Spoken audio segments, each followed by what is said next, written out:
that videos if you have Sky-Gavin syndrome. Sky-Gavin syndrome, it's very deadly to both your physical and mental health. Symptoms of this include whining, complaining, screaming into blankets, hitting yourself, surviving off of Oreos, and questioning your life, and wondering what the duck have you been doing for 6 hours. If you have any of the symptoms, talk to a medical professional immediately and stop editing before it's too late. Well, guys, I have finally finished the Aaliyah video. I know this has taken a while. I am sorry. I have the editing skills of a chimpanzee, which is pretty disrespectful to chimpanzees, but let's get into it. I will be talking about Aaliyah Dana Han, and this video will be separated into 3 sections: Age Ain't Nothing But a Number, 1 in a Million, and her self-titled album. Let's get into it. Aaliyah Dana Han was born in Brooklyn and raised in Detroit in 1979, where she grew up with a deep love for music and used that deep love for music to nurture her talents. Her family supported her dreams of becoming a singer at a very young age and decided that it would be best for her to start working early, and so got her a lovely management team, which quickly turned into a huge fiasco in the end. But basically, at the age of 10, Aaliyah was shopped around from place to place to place, hoping that a record company would notice her. However, many record companies did not want to take a chance on a 10-year-old girl, seeing that her voice was undeveloped. However, they did not want to put in time or effort or energy into developing her talent. However, she did find some form of success by going on a famous TV show called Star Search and impressing the judges. Even though she did not win first place, she definitely stood out for her sweet, sultry voice, which was pretty impressive for a 10-year-old. After achieving this success, her uncle Barry Hankerson, who in my opinion is a very shady man, decided to get Aaliyah her own record deal by creating his own record company called Blackground Records. If you know them, they're not good. And this is where she made her first album, Age Ain't Nothing But a Number, with her mentor, R. Kelly. And let's just say it was a very interesting time period. She had achieved great success with 2 hits, Back and Forth and At Your Best You Are Love, which is a beautiful cover that she did by the Isley Brothers.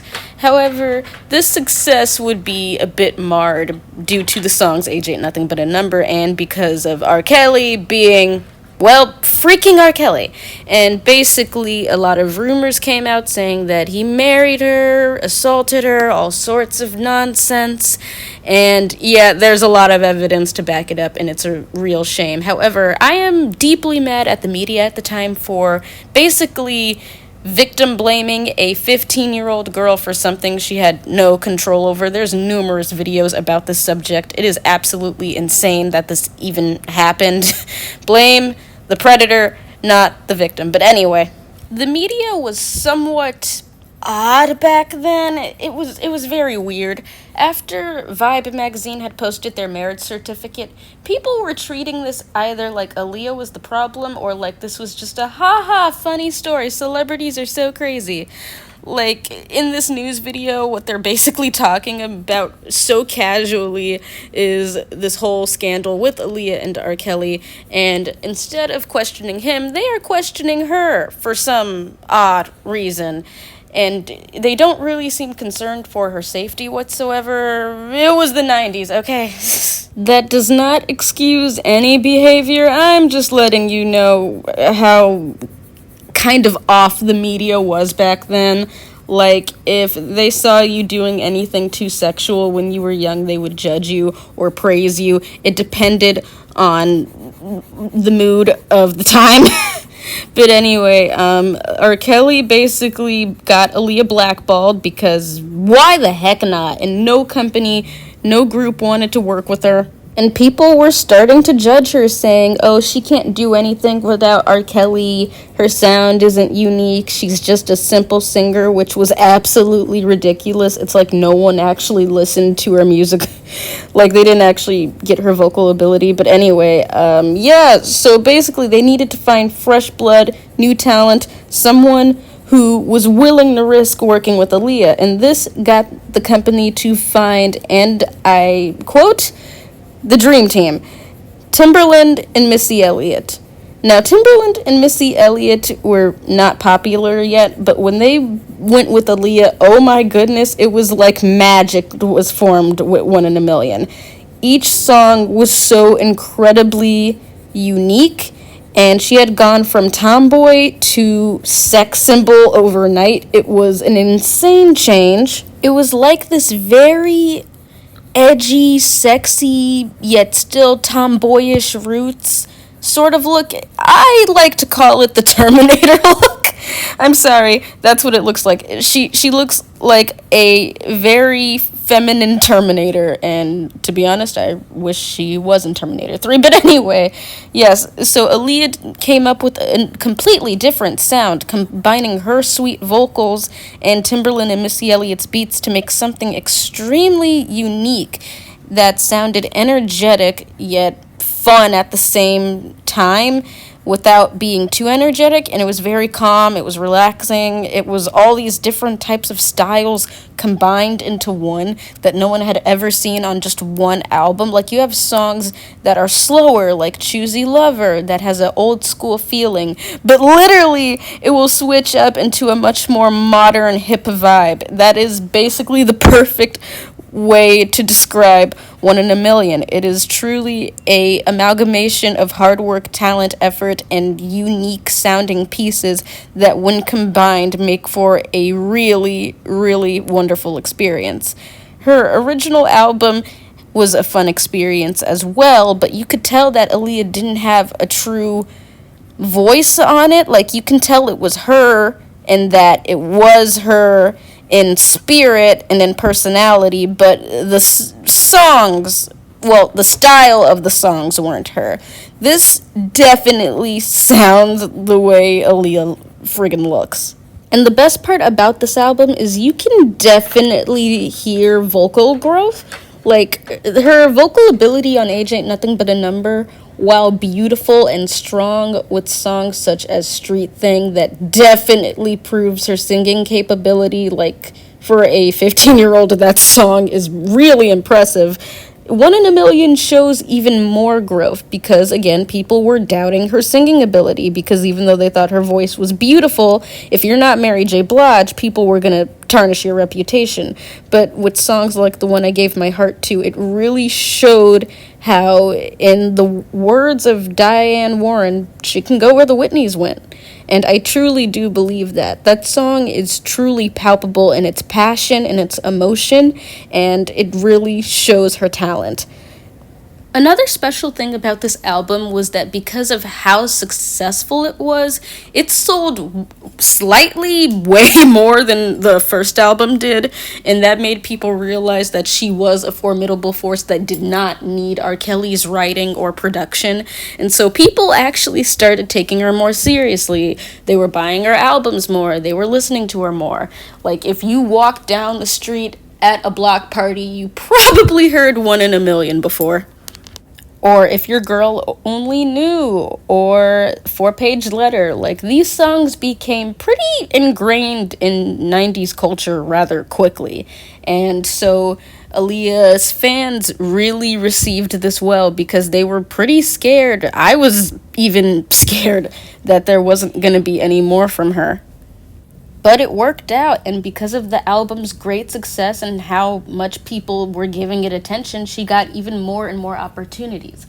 But this became sort of a weird double-edged sword, because Aaliyah decided that she wanted to take a break because of how exhausting the last two albums were to make, and how much touring and all the publicity she had to handle. So Aaliyah did a really smart decision, which was to go on a break, go on a hiatus, but still give her fans huge pieces of her. Like, in 1998, I believe, that's when Dr. Dolittle came out, and that's when she made the song Are You That Somebody for the Dr. Dolittle soundtrack. And that song was everywhere. You could not escape that song's existence, nor the music video. And she also did other projects. She was getting movie scripts for a whole bunch of stuff that she had to reject because some of it was either, in her words, offensive or just wasn't the perfect project yet. She especially wanted to play a character that was close to her personality to feel, comfortable with it, and like she isn't portraying her fans. So she was very picky about movie roles. Another great success she had was that she became the youngest person to perform at the Oscars, which is absolutely freaking insane. Where she performed the song Journey to the Past, which was a song that she did for the Anastasia soundtrack. If you don't know that movie, I really should just make an entire video about Don Bluth. His kids' movies are absolutely insane. But anyway, millions upon millions of people got to see Aaliyah perform like this. And imagine being 19 years old on stage with millions of celebrities bigger than you judging you, scrutinizing every vocal note that you're performing. Like, you can tell in her performance that at the beginning she seems a bit nervous, even though she sounds very beautiful and looks calm. But as the song progresses, she gets much, much more confident and really lets her vocals shine in huge belts and high notes, low notes. It was a really good performance. And funny enough, this is the song that when I think of Aaliyah, this is the one that makes me cry the most. You think it would be the song Miss You, but no, the song where a bunch of celebrities pay tribute to Aaliyah, that is not the song where I am crying. I think it's because the irony of the song is so palpable. Like, the song is basically Aaliyah going through this rough journey, but not letting it get her down, knowing that her life is about to truly begin in a way that it has never before, and that she has so much potential. So to know that that potential in the end would just be destroyed for nothing really, really hurts to this day to hear that song, even though it's one of my favorite songs ever. But yeah, after this, Aaliyah was doing even more huge projects. Mini, but still pretty huge to the public. Like, for instance, Aaliyah, fun fact, is the only reason why Tommy Hilfiger makes female clothing to begin with, because she became a Tommy Hilfiger ambassador and a model and decided to take all the men's clothes and make them feminine. Dang it, I can't even talk. But yeah, Aaliyah took all the huge plus size male clothes and made them her own, and this gave Tommy Hilfiger the idea to just straight up make women's clothes, which he does not mention, and it is extremely annoying. But after this, Aaliyah finally got to work on her dream project, Romeo Must Die. She had finally found a movie that was well suited to her, because she had dreamed of not only being a singer, but also being an actress. However, she knew that music came first to her, so she wanted to wait for the perfect time to make a movie. Now, Romeo Must Die was a pretty impressive feat because it had, I think, a budget of $20 million and was able to pull back $90 million worldwide in the box office. And it has her as the main character alongside the other main character played by Jet Li. It's a really fun, really cool action, romance, comedy, and it has so many big players in it. I would really recommend it. And one of the hugest achievements for Aaliyah came when she made the song for the movie soundtrack, the song Try Again. This song was a bona fide instant hit, and it achieved a lot because it was one of the first songs, actually no, the first song to become number one based on radio rotation alone. This is because Billboard at the time finally decided to change its weird rules where not only did you have to buy the album, but it had to be played a lot, yada yada. But no, they changed the rules, and so this allowed Aaliyah's Try Again to be the number one song. In fact, it was on the number one charts list for weeks, and she was even able to beat Christina Aguilera, Britney Spears, and Maisie Gray. That is absolutely fucking insane. This was the freaking 90s to early 2000s. Well, the movie and the song came out in the year 2000, but Christina Aguilera, Britney Spears, and Maisie Gray were on the top of their A game. And with how people see things as extremely racial in America, your automatic reaction would be, there's no way a black girl could beat two white chicks. And Maisie Gray, even though she's black, she's a pretty good singer herself. Well, you would be freaking wrong, because in America, anything can freaking happen, and this was one of those things. And she went home with 2 awards, one for Best song and one for best movie, I believe. She also got to do other projects working on the soundtrack because they basically put her in charge of the soundtrack and had her work with the also unfortunately late DMX, where they made the song Come Back in One Piece. She also made the song Are You Feelin' Me with Timberland, which that song should also be a bona fide hit. It is absolutely awesome, and I will definitely be playing that on my speakers when I am done with this video. Yeah, another cool thing about Aaliyah getting to do all this is that people got to see how an actor and a singer could just be one person. Now, this had been done, for decades, like Elvis Presley doing like acting and singing, or Michael Jackson being in The Wiz, but it was still considered odd even though many had done it at this point. And people were very shocked that Aaliyah was actually a pretty good actress. Like, she had trained with acting coaches, she had avoided using any tear spray for emotional scenes. She wanted to pull the emotion right out of herself. Like, there's a part in the movie where she's crying about losing her dead brother with Jet Li, and those tears were real tears because the way she got herself to cry was about thinking about her dead grandmother. And she loved her grandmother so much that the stuffed animal that she sleeps with in the movie is her real stuffed animal that her grandma gave to her. Which, if I'm not mistaken, I'm pretty sure it's buried with her. At least I hope that it is buried with her.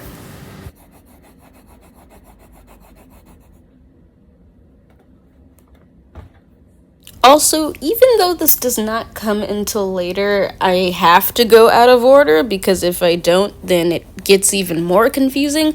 Aaliyah also got into another huge movie project called Queen of the Damned, where she would play Queen Akasha, like the queen of all vampires, the mother of all demons. And Aaliyah was picked for this role not only because ethnically they thought she sort of looked like Queen Akasha, even though Queen Akasha is supposed to be Egyptian, but they also knew good and well that Aaliyah loved horror, the dark side, Egyptology. She really, really loved Egyptology. Like, her entire apartment was decorated with Egyptian-styled artifacts and blues and golds, and she really loved vampires. So this was like a match made in heaven for her, and it gave her a chance to show a different side of her acting capability. However, I am a bit vexed by the film because the film is, it's not good. And it's not Aaliyah's fault. Aaliyah was actually phenomenal in that movie. Like, the way she talks, moves, speaks, the Egyptian accent, the way she looks. Everything she did was phenomenal. Like, they could have not have picked a better person to be in that movie. In fact, for years, I didn't even know she was in that movie. My grandma is really into horror movies, and so has a lot of old ones and new ones that she just collects, either from thrift stores, bargain bins, or buys the more expensive Blu-ray stuff. So I had to dig through my grandma's collection of movies to actually find out that, hey, Aaliyah's in this. That's cool. I should watch it. And I was extremely disappointed because Aaliyah was the only fun part about the movie. Everything else was so boring. Like, if you wanted me to explain to you the plot of this movie, I probably wouldn't be able to do it. Which is sad because Aaliyah's performance is great and the rock music was pretty fun. I mean, I think 9 Inch Nails is in it, which is one of Aaliyah's favorite bands, but yeah, just no.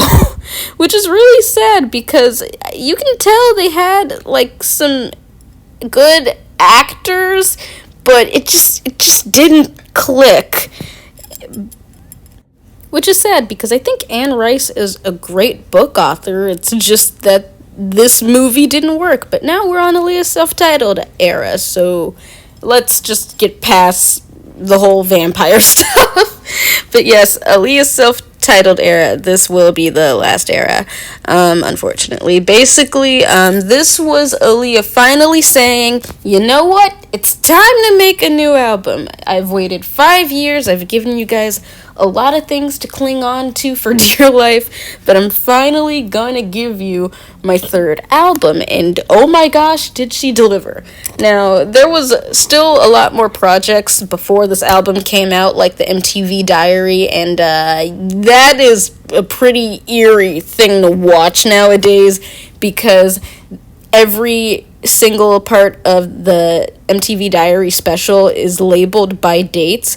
So, like, one section will end off with Aaliyah saying, like, the time and date, and then skipping to the next day. So it's kind of creepy, but anyway, basically, after they had filmed that, that's when the album was released. And basically, this album, it's like if you took 1 in a Million and said, let's make this even better.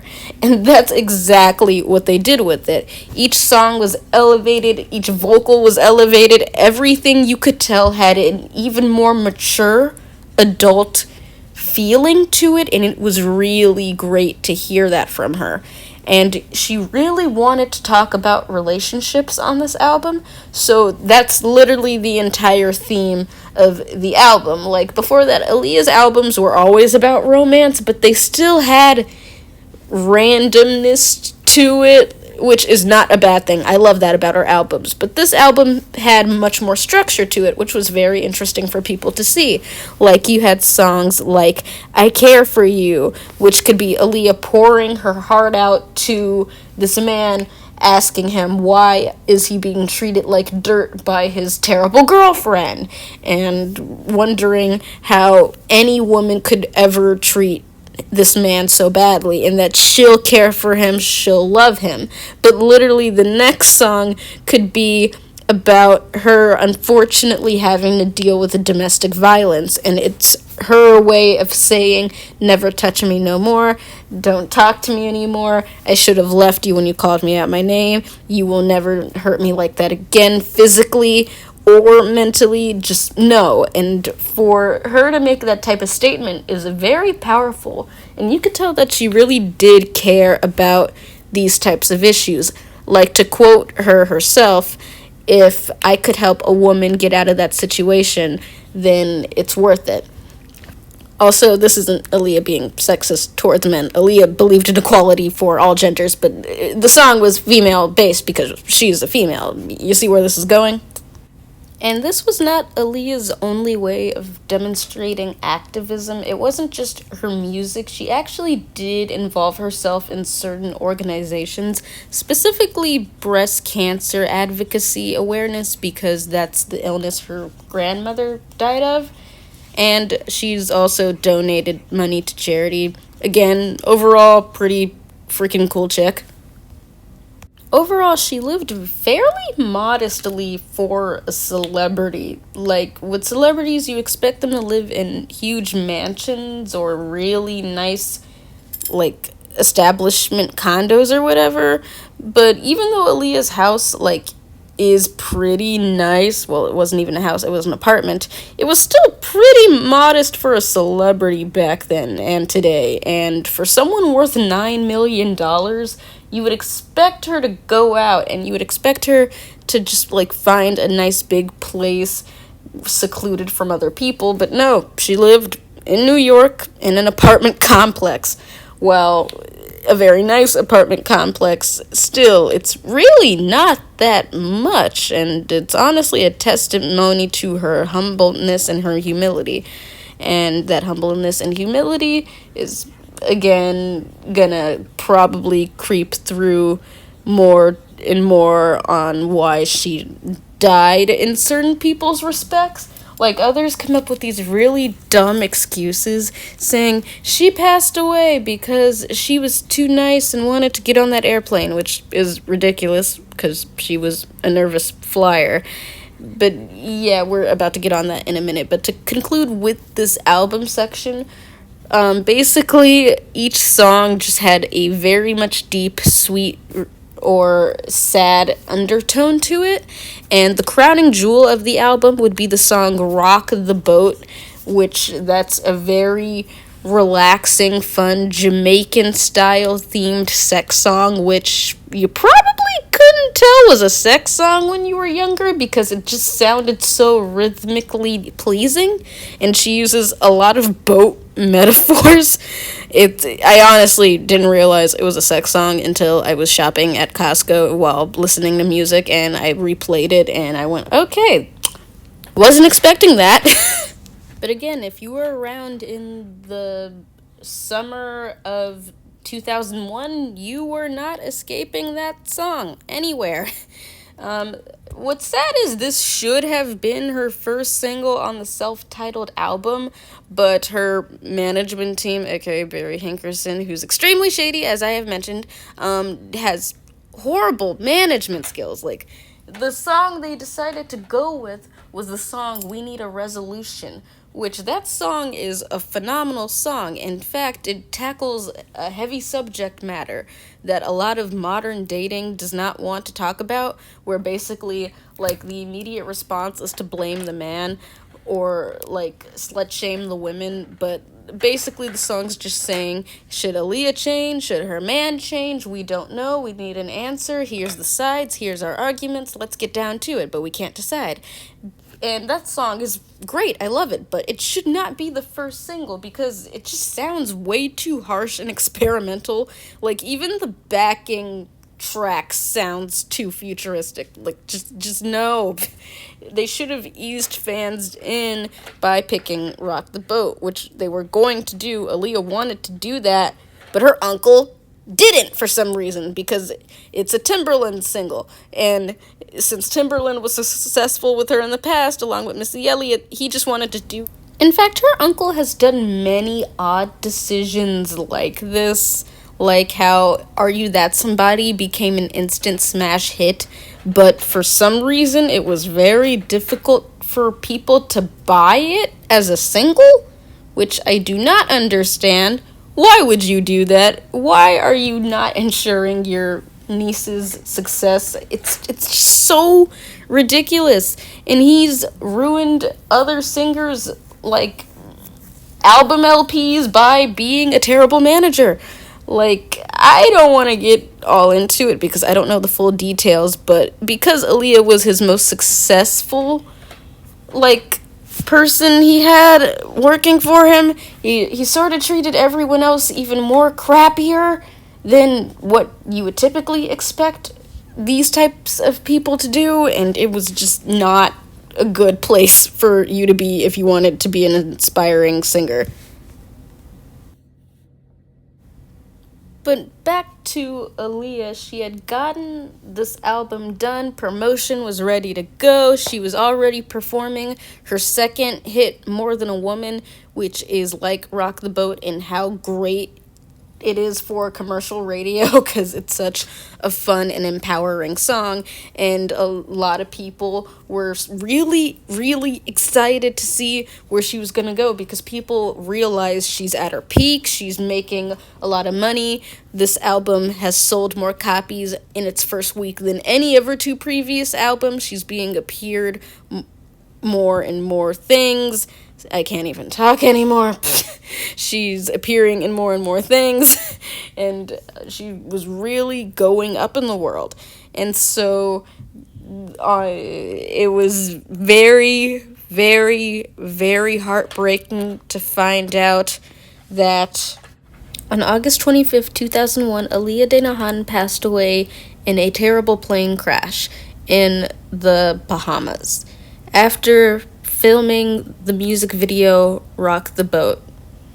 And this incident is very, very confusing to whomever you ask. The plane immediately crashed as soon as it took off, not only killing her, but killing 8 other passengers, including the pilot with her, and even her bodyguard. The bodyguard initially survived the crash, and his last words were, "Is Aaliyah okay?" And he did not get a response because Aaliyah was found dead, still strapped to the plane seat feet away from the plane with burns all over her body and head trauma. According to people who did her autopsy, even if Aaliyah had survived, the trauma would have been too terrible for her to actually live through, and she still would have died. I know I have a very almost artificial sounding voice with how peppy or young I sound, or just, I don't know. According to my family, I just sound like a voice made for television. They don't mean that in a good way or a bad way. That's just how I sound. And it's hard to tell when I'm being genuine, but I really, really was deeply heartbroken by this death because Aaliyah was someone who truly meant a lot to me. She was my role model in many ways. Most of my role models are men because men work heavily in the industry I care about, which is animation. But Aaliyah was very, very much special to me. She embodied everything that I wanted to be, but I know good and well that I am not. Beautiful, talented, intelligent, sweet, and just overall a really good, humble, and beautiful person that has made so many people happy. When I'm sad, I typically play her music, like how I would play anyone's music that has touched me in a deep way. And some of her songs have given me the inner strength to keep going, even though I want to rip my hair out and scream and just give up. I don't, because I know that I can always dust myself off and try again. Which is a message I know that she heavily embodied. And what makes her death even tragic than it already is, tragicer isn't even a word. What makes her death even more tragic is the fact that she was only 22 when she died, and yet she had done so much more than most people do in a lifetime. Her career only lasted a total of 7 years, and in 7 years she released 3 albums, made 2 soundtracks, was a star in 2 movies, was a fashion ambassador, a supermodel, had graduated high school with a perfect 4.0, and has just inspired so many people to dance, to sing, has gotten people in fashion with how effortlessly cool she looked, because they wanted to look like her. They wanted to be like her. So I'm just going to leave you with her final words. These aren't her final words, but the way they sound, they might as well be at this point. Please say that everything is worth it. The hard work, the times when you're tired, the times when you're a bit sad, the good moments when you're on stage performing in front of thousands of people. In the end, it's all worth it because it really makes me happy. And I wouldn't trade it for anything else in the world. Right now it's hard to say what I want my legacy to be, what I want people to say when I'm long gone. I want people to look at me as a full-on entertainer and a good person. So, we'll talk a few years down the line and we'll see where my head is at then.